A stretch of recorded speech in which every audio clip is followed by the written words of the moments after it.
लोक जनशक्ति पार्टी राष्ट्रीय के सुप्रीमो पशुपति पारस को लगातार झटके पर झटके लग रहे हैं।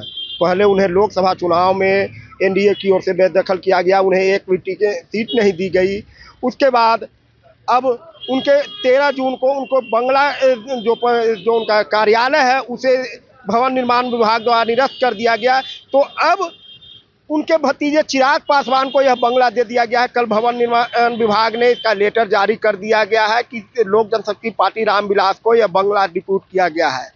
लेकिन अभी भी पशुपति पारस के पार्टी के ये कब्जे में है और ये हम अभी ये कार्यालय पर खड़े हैं और यहाँ के जो कार्यकर्ता हैं, जो प्रवक्ता हैं या कोई जो नेता है, अभी तक पशुपति पारस के ही नेता लोग यहाँ हैं हमारे साथ।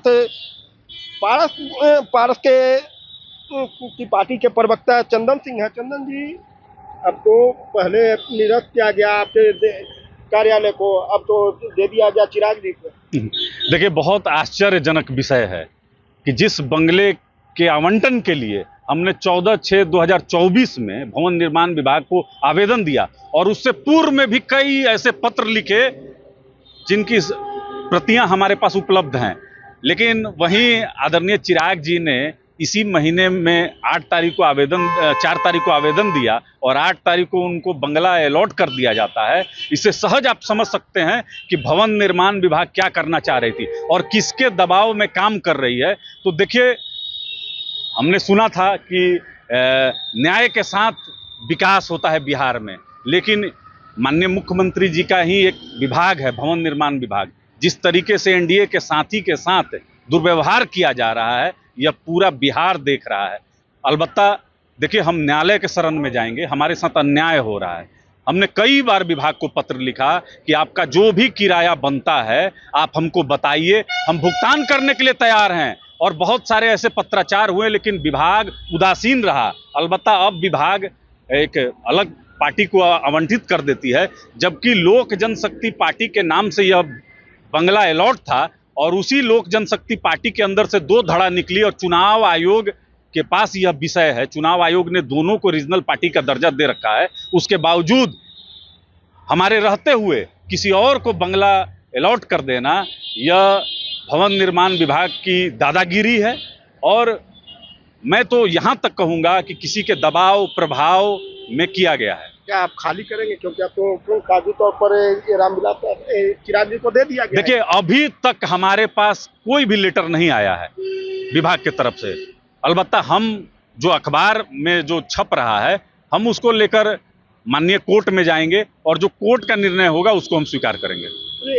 एक सवाल और है कि जो किसी पार्टी को जो कार्यालय डिप्यूट होते हैं, उनका विधायक एमपी कुछ ऐसी नियम है, क्या इस नियम का किस आधार पर? देखिए, क्या आप चुनाव लड़ रहे हैं? आपको अगर याद होगा तो हमारे पास अभी एक एमएलसी भी हैं और इससे पहले हमारे पास 5 सांसद थे। देश के यशस्वी प्रधानमंत्री आदरणीय नरेंद्र मोदी जी को प्रधानमंत्री तीसरी बार बनाने के लिए हमारे नेता ने स्वयं को होम कर दिया।